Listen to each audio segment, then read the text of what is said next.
હાલો મિત્રો, તો આજે હું તમારી સાથે શેર કરીશ કાળા તલની ચીક્કીની રેસીપી. તો આ ઉત્તરાયણ આવે છે એટલે બધાના ઘરમાં આપણે ચીક્કી તો લાવતા જોઈએ અથવા ઘરે બનાવતા હોઈએ છીએ. પણ ઘણીવાર કેવું થતું હોય કે આપણે ચીક્કી બનાવીએ તો તે બરાબર ક્રિસ્પી નથી બનતી અને આ રીતે પાતળી પણ નથી બનતી અને ખાતી વખતે દાંતમાં ચીપકે તેવી બને છે. તો આજે હું તમારી સાથે એવી ટ્રીક મિત્રો શેર કરીશ ને કે જેને તમે ફોલો કરશો ને તો કદાચ તમે જો પહેલી વાર પણ ચીક્કી બનાવતા હશો ને તો પણ આવી એકદમ સરસ પાતળી અને ખાવામાં ખૂબ જ ક્રિસ્પી મિત્રો બનીને તૈયાર થશે. જો તમને રેસીપી પસંદ આવે તો વિડીયોને લાઈક કરજો અને શેર કરજો અને જો હજી સુધી ચેનલને સબસ્ક્રાઇબ ન કર્યું હોય તો ચેનલને સબસ્ક્રાઇબ કરી લેજો. તો ચાલો રેસીપી શરૂ કરીએ. તો અહીં ક્રિસ્પી અને ટેસ્ટી ચીક્કી બનાવવા માટે આપણે પરફેક્ટ માપ લેવું ખૂબ જ જરૂરી છે. તો અહીં આપણે પોણા વાટકા જેટલા કાળા તલ લીધા છે. તેની સાથે આપણે પોણો વાટકો જેટલો આપણે દેશી ગોળ લીધેલો છે. તમે અહીં કોઈ પણ પ્રકારનો ગોળનો ઉપયોગ કરી શકો છો. તો હવે આપણે તલને શેકી લઈશું. તો એના માટે મીડિયમ ટુ સ્લો સાઈડ ગેસની ફ્લેમ ઉપર આપણે પેન ગરમ કરવા માટે રાખી દીધું છે. તો તેની અંદર પોણો વાટકો જેટલા કાળા તલ ઉમેરીશું અને મીડિયમ ટુ સ્લો સાઈડ ગેસની ફ્લેમ રાખી આપણે તલને 6 થી 7 મિનિટ માટે શેકી લઈશું, જેથી આપણા તલ એકદમ સરસ એવા ક્રિસ્પી થઈ જાય અને આપણી આ ચીક્કી છે તે ખાવામાં ખૂબ જ સરસ મિત્રો બને. તો આપણે જ્યારે પણ ચીક્કી બનાવીએ ને મિત્રો ત્યારે આ રીતે કાળા તલને શેકીને જ તેની ચીક્કી બનાવવાની છે, કેમ કે તલમાં થોડું એવું મોઇશ્ચરનું ભાગ હોય છે.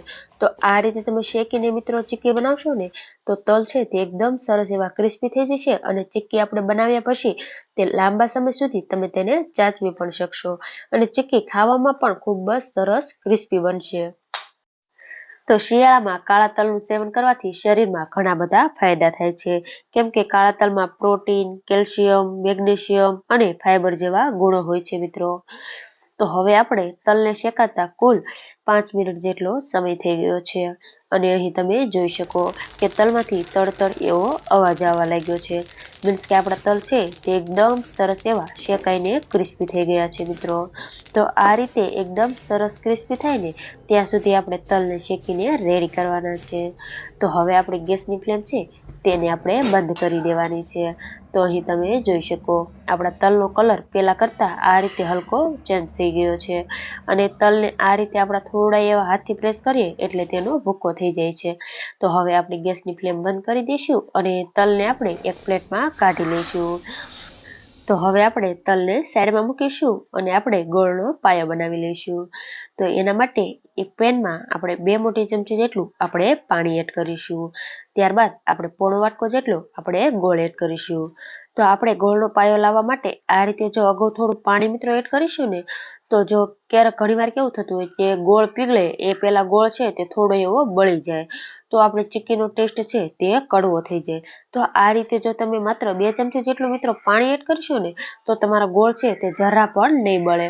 તો ગોળ પીગળે ત્યાં સુધી પાણી બળશે અને આપણો ગોળનો પાયો છે તે એકદમ સરસ બનશે અને જરા પણ પાયો છે તે કડવો નહીં બને અને આપણી ચીક્કી છે તે ખૂબ જ સરસ બનશે.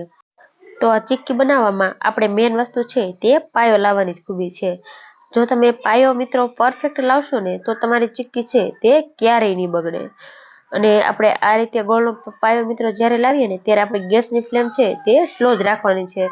ગોળનો પાયો લાવવામાં બિલકુલ ઉતાવળ નથી કરવાની. જો અહીં તમે હાઈ ગેસની ફ્લેમ રાખશો ને મિત્રો તો ગોળ છે તે કડવો થઈ જશે અને ચીક્કી પણ બરાબર નહીં બને. તો એ વાતનું તો ખાસ ધ્યાન રાખવાનું છે કે સ્લો ગેસની ફ્લેમ ઉપર જ આપણે આ પાયાને રેડી કરવાનો છે અને આ જ રીતે આપણે કન્ટિન્યુ ચલાવતા જઈએ. તમે 3 થી 4 મિનિટ માટે આ રીતે પાયાને કૂક કરશો ને એટલે પરફેક્ટ એવો ગોળનો પાયો આવીને મિત્રો રેડી થઈ જશે અને ગોળનો કલર છે તે આ રીતે થોડો એવો મિત્રો ડાર્ક થવા લાગશે એટલે તમારે સમજી જવાનું કે હવે પાયો છે તે થોડો થોડો આવવા લાગ્યો છે. તો આ રીતે મિત્રો આવો થોડો કલર થઈ જાય ને એટલે તમારે તેને ચેક કરી લેવાનો.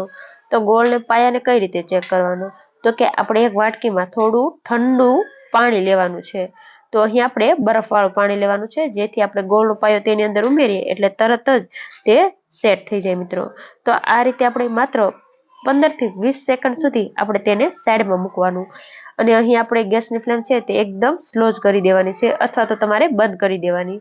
તો આ રીતે સ્લો ગેસની ફ્લેમ રાખી આપણે 15 થી 20 સેકન્ડ થાય એટલે તેને જોઈ લેવાનું। તો અહીં તમે જુઓ આ રીતે ગોળી વળી જાય છે, તો મીન્સ કે આપણો પાયો છે તે હજુ કાચો છે, બરાબર નથી આવ્યો। તો આપણે તેને 15 થી 20 સેકન્ડ ફરી પાછું આ રીતે આપણે તેને પાયાને કૂક કરવાનો। ત્યારબાદ થોડા એવા ટીપા પાયાને આપણે ફરીવાર પાણીમાં નાખી તેને થોડું ઠંડુ થવા દઈ આપણે ફરી દાણ ચેક કરવાનું।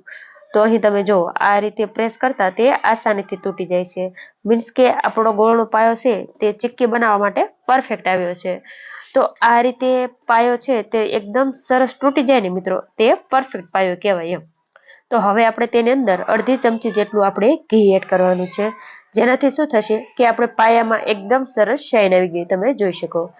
અને સાથે આપણે 1 ચપટી જેટલા ખાવાના સોડા એડ કરવાના છે, જેનાથી આપણે આ ચીક્કી છે તે ખાવામાં ખૂબ જ સરસ ક્રિસ્પી અને પોચી મિત્રો બને એમ। તો એકદમ સરસ રીતે આપણે બધી વસ્તુને મિક્સ કરી લેવાની છે અને હવે આપણો પરફેક્ટ ગોળનો પાયો રેડી થઈ ગયો। તો હવે આપણે તેની અંદર જે શેકીને તલ રાખ્યા હતા મિત્રો તેને એડ કરી દઈશું અને એકદમ સરસ રીતે આપણે તેને મિક્સ કરી લેવાના છે। તો અહીં આપણે ગોળ અને તલનું માપ એક સરખું જ રાખવાનું છે, જેથી આ રીતે ગોળના પાયામાં બધા જ તલ એકદમ સરસ રીતે કોટ થઈ જાય મિત્રો, તમે જોઈ શકો કે ગોળનો પાયો છે તે બધા જ તલ સાથે એકદમ સરસ એવો મિક્સ થઈ ગયો છે। તો હવે આપણે બહુ ઉતાવળ રાખવાની છે, તો અહીં આપણે પ્લેટફોર્મ પર આ રીતે આપણે ઘી લગાવી દીધું છે, તો તેના ઉપર આપણે આ રીતે આ તલનું મિશ્રણ રાખી દેવાનું અને વાટકાથી આ રીતે આપણે એકદમ સરસ રીતે તેને સેટ કરી લેવાનું છે અને આ રીતે હલકું સેટ થઈ જાય એટલે હવે આપણે વેલણની મદદથી તેને એકદમ સરસ પાતળું પાતળું વણી લેવાનું છે। તો આ પ્રોસેસ કરવામાં તમારે ખૂબ જ મિત્રો ઉતાવળ રાખવાની છે, જો અહીં આ મિશ્રણ મિત્રો ઠંડુ થઈ જશે ને તો તમે તેને વણી નહીં શકો અને આ રીતે બધું વણાઈ જાય એટલે તેની ઉપર આપણે થોડા એવા પમ્પકિન સીડ્સ રાખવાના છે, જેથી આપણી આ ચીક્કીનો દેખાવ છે મિત્રો તે ખૂબ જ સરસ આવશે। તો હવે આપણે વણીને રેડી કરી લીધું, તો હવે આપણે એક ધારદાર છરી હોય તેની મદદથી આ રીતે આપણે કાપા કરી લેવાના છે। તો ગરમ ગરમ હોય ને મિત્રો ત્યાં જ તમારે કાપા કરી લેવાના, પણ મારે આ રીતે થોડું એવું ઠંડુ થઈ ગયું છે, તો તમે જોઈ શકો કાપા પાડવામાં ખૂબ જ મુશ્કેલી પડે છે। તો હવે આપણે આ રીતે દસ્તાની મદદથી આપણે ચીક્કીના કટ કરી લેવાની છે। તો અહીં તમને જે રીતે નાના મોટા પીસ ગમે એ રીતે તમારે ચીક્કીને કટ કરીને રેડી કરી લેવાની। તો અહીં તમે જોઈ શકો છો ચીક્કી ઠંડી થઈ ગઈ છે અને કેટલી તે ક્રિસ્પી બની છે, તેની જાતે જ તે નીચેથી ઉખડી પણ જાય છે મિત્રો અને એકદમ સરસ આપણી આ ચીક્કી છે તે પાતળી મિત્રો બનીને રેડી થઈ ગઈ છે। તો આપણે ચીક્કીને કટ કરીને રેડી કરી લીધી, તો અહીં તમે જોઈ શકો આપણી ચીક્કી છે એકદમ સરસ પરફેક્ટ બની છે અને આપણે પાયામાં મિત્રો થોડું ઘી ઉમેર્યું હતું એટલે આપણે ચીક્કીની શાઇન તમે જુઓ એકદમ બહાર હોય ને તેવી જ આવી છે અને એકદમ સરસ પાતળી આપણી આ ચીક્કી બનીને મિત્રો રેડી થઈ ગઈ છે। તો આ ઉત્તરાયણ ઉપર તમે જો મિત્રો બહારથી ચીક્કી લાવતા હોય ને તો એની જગ્યાએ એકવાર ઘરે આ રીતે જરૂરથી બનાવજો, તમે બહારની પણ ભૂલી જાવ ને એટલી સરસ એકદમ સરસ પાતળી આ ચીક્કી મિત્રો તમારી ઘરે બનીને તૈયાર થઈ શકશે। જો તમને મારી આજની આ રેસીપી પસંદ આવી હોય ને મિત્રો તો મને કમેન્ટમાં જરૂરથી જણાવજો અને જો રેસીપી પસંદ આવી હોય તો વિડીયોને લાઇક કરજો, શેર કરજો અને ચેનલને સબસ્ક્રાઈબ કરજો અને આવી જ નવી રેસીપીઓ જોવા માટે બાજુમાં આપેલા બેલ આઇકનને ક્લિક કરજો, જેથી તમને મારી નવી આવનારી રેસીપીઓના નોટિફિકેશન સૌથી પહેલા મળે। Thanks for watching.